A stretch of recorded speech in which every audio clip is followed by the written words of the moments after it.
সাধারণ মধ্যবিত্ত বাঙালি ফ্যামিলিতে কিন্তু খুব সিম্পল নর্মাল খাবার দাবার হয়, যেগুলো কিন্তু আমার অন্তত ভীষণ প্রিয়। এই ধরো লুচি আর সিম্পল সাদা আলুর তরকারি, আর তারপর দুপুরে হবে ভাত, মাছের ঝোল আর সবজি কিছু। এরকম খাবার দাবারই কিন্তু আমরা সবাই পছন্দ করি, কি বলো?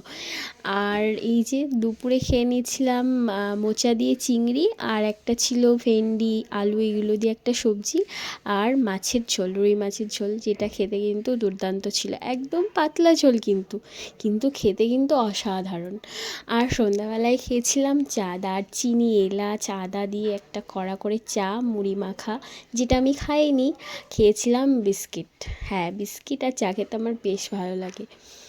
আর এই যে রাতে খেয়েছিলাম মুড়ি, আলু ভাজা, ডিম সিদ্ধ। একটা ছিল দেশি ডিম আর একটা ছিল পোলট্রির ডিম, তো ওই জন্য ওটা ছোটো।